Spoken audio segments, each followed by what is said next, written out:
नमस्कार दोस्तों, मैं रेनू और यह मेरा चैनल है साहित्य की ओर, जहां मैं आपको साहित्य की नई नई कहानियों से मिलवाती हूं। तो हमारे इस सिलसिले को बनाए रखने के लिए मेरे चैनल को सब्सक्राइब करें और हाँ, बेल आइकन ज़रूर दबाएं ताकि आपको वीडियो की अपडेट्स मिलती रहें। तो आज की कहानी है सुभद्रा कुमारी चौहान जी द्वारा लिखी गई कहानी दो सखियाँ।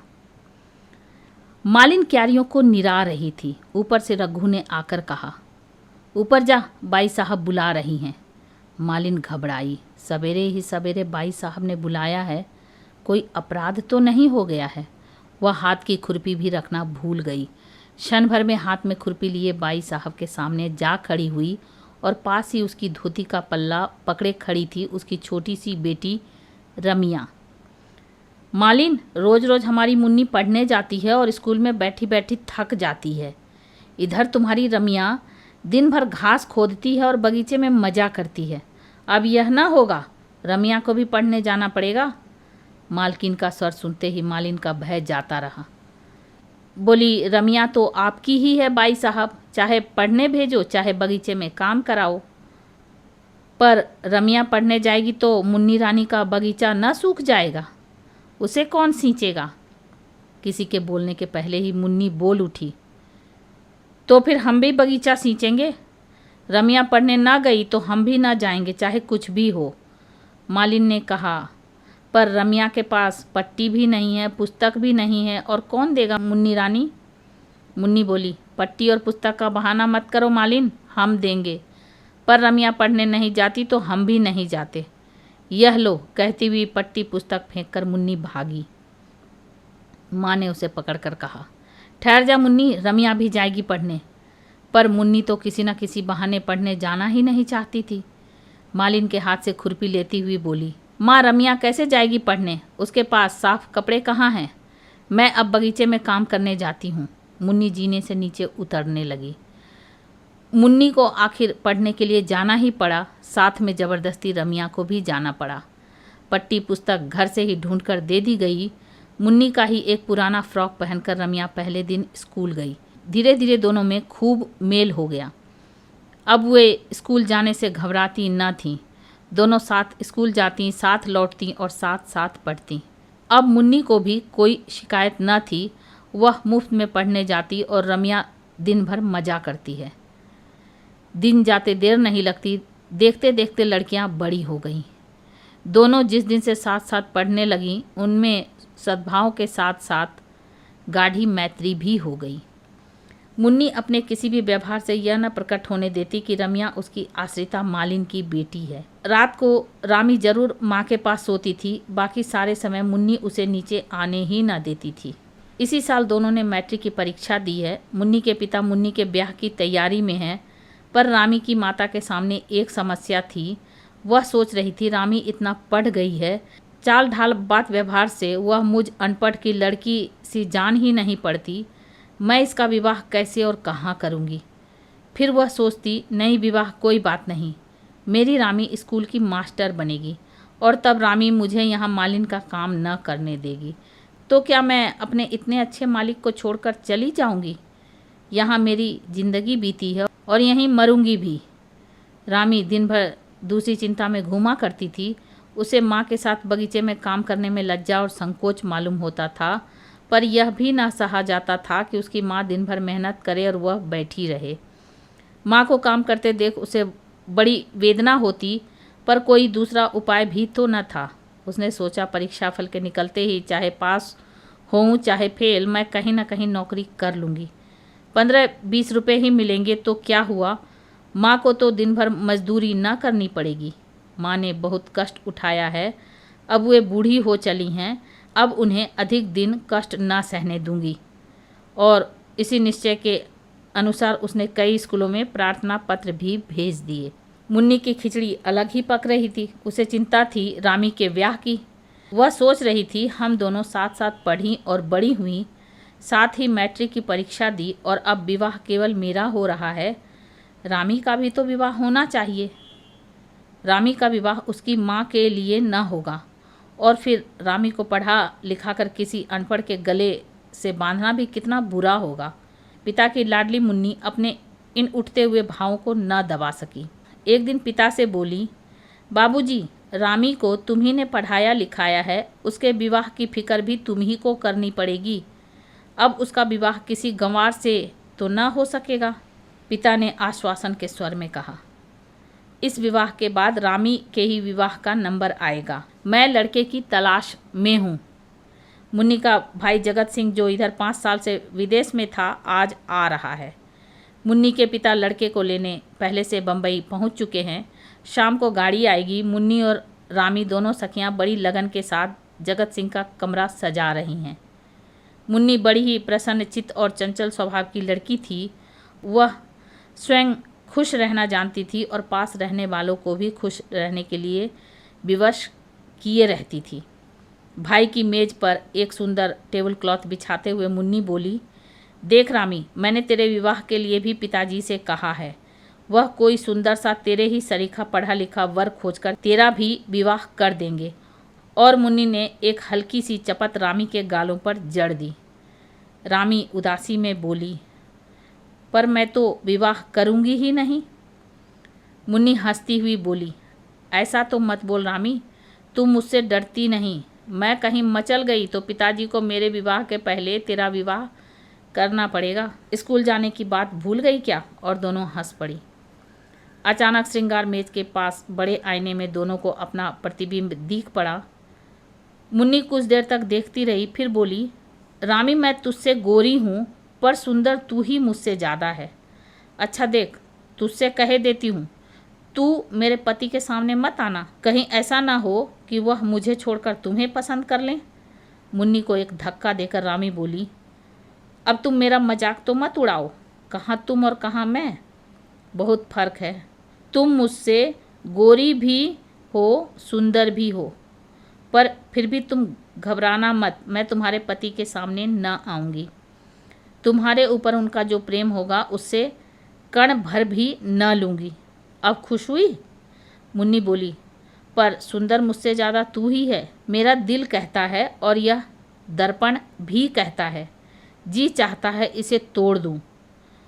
फिर कुछ ठहर कर बोली, अच्छा भैया को आने दो, जिसे सुंदर कहेंगे बस वही सुंदर, ठीक है ना?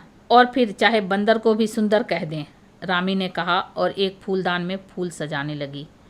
दोनों हाथ रामी की पीठ पर धम्म से पटकते हुए मुन्नी बोली, पर यहाँ बंदर कौन है, तू कि मैं? बोल ना। रामी ने कहा, न तुम न मैं, पर कहीं वे किसी तीसरे को ही सुंदर बता दें तो? जगत सिंह को लेने उनके पिता, मुन्नी और बहुत से लोग स्टेशन पहुँचे थे। घर आए। बहुत देर तक घर में चहल पहल मची रही। जगत कुछ अस्वस्थ था। सबसे विदा लेकर वह सोने के लिए अपने कमरे में आया। कपड़े उतारकर वह लेट गया। वह सचमुच थका हुआ था।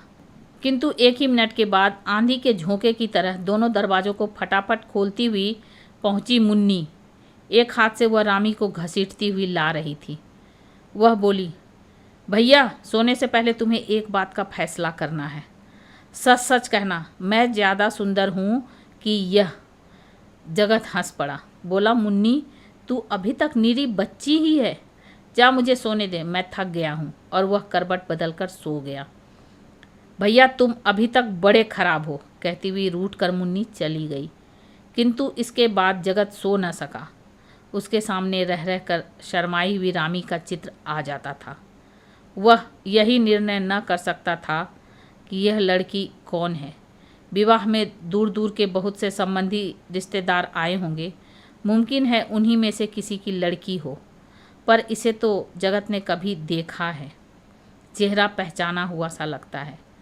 जिस बात का उत्तर वह मुन्नी को न दे सका था, वही उत्तर बराबर उसके दिमाग में चक्कर काट रहा था। कितनी सुंदर लड़की है। सुबह 6 भी न बज पाए थे। मुन्नी के उधम के मारे जगत का सोना मुश्किल हो गया। जगत उठकर बैठ गया। मुन्नी से बोला, मुन्नी, जरा गंभीर बनो बहन, अब तेरी शादी होने वाली है। जगत की दृष्टि दरवाजे की ओर गई। 2 सुकुमार पैर दरवाजे की ओट में ठिठक गए थे। मुन्नी ने जैसे जगत की बात सुनी ही ना, बोली, भैया देखो, रामी अब तुमसे शर्माती है, आती नहीं अंदर। वह देखो वहाँ खड़ी है और एक बार भैया तुम्हें याद है ना वह कितनी मचली कि तुम्ही से शादी करेगी, और फिर जब तुमने कहा कि तुमने शादी कर ली और इसे 2 पैसे दे दिए तब कहीं यह मानी। मुन्नी एक सांस में यह सब कहकर हंस पड़ी। जगत चौंक पड़ा। तो यह रामी है? आओ रामी, अंदर आओ, वहाँ क्यों खड़ी हो? चाहो तो 2 पैसे और ले लो, कहकर वह हंस पड़ा। रामी लाज और संकोच से सिमटी हुई सी भीतर आई, पर वह खुलकर जगत से बातचीत न कर सकी। न जाने कहाँ की लज्जा ने उसकी जबान पर ताले डाल दिए। वह चुपचाप खड़ी रही। जगत ने उससे बोलने की कोशिश बहुत की, पर उसका सिर नीचे से ऊपर न उठा। जगत ने कहा, लो तुम मत बोलो, मैं तो जाता हूँ। मुन्नी की समझ में ना आया कि आखिर जगत भैया से रामी इतना क्यों शर्माती है। उसने रूठ कर कहा, जा, तू बड़ी खराब है रामी, तुमने मेरे जगत भैया का अपमान किया है। तू उनसे नहीं बोली, मैं भी तुमसे ना बोलूँगी। रामी ने नम्रता से कहा, नहीं बहन, मेरी अपमान करने की नीयत नहीं थी। तुमने छूटपन की ऐसी बात कह दी जिससे शर्म के मारे मैं मरी जा रही थी। फिर कैसे बोलती। और दोनों सखियों में उसी समय मेल भी हो गया। उस दिन लड़कियों का रिजल्ट निकला। दोनों पास थीं। मुन्नी 2nd डिवीज़न में और रामी 1st में। मुन्नी ने इससे कुछ बुरा ना माना। वह रामी के पास आकर उससे लिपट कर बोली, देख रामी, तू सभी बातों में मुझसे बढ़ती है। मैं 2nd में पास हुई, तू 1st में। यह ठीक नहीं, तुझे मेरे साथ साथ चलना चाहिए। रामी ने कहा, सभी बातों में नहीं बढ़ रही हूँ, विवाह तुम्हारा ही पहले हो रहा है, कौन जाने तू इसमें भी मुझसे आगे ना बढ़ जाए। कहती हुई मुन्नी भाग गई। रामी जगत के कमरे से फूलदान लेकर बाहर आ ही रही थी कि इतने में वह पहुंच गया। वह कई दिनों से रामी से एकांत में कुछ बात करना चाहता था। उसने रामी का हाथ पकड़कर अंदर खींच लिया। बोला, रामी ठहरो, मुझे तुमसे कुछ बातें करनी है। रामी घबरा गई। इधर उधर देखती हुई बोली, आप मेरा हाथ छोड़ दीजिए, कोई देख लेगा। जगत बोला, पर तुम ठहरोगी, जाओगी तो नहीं?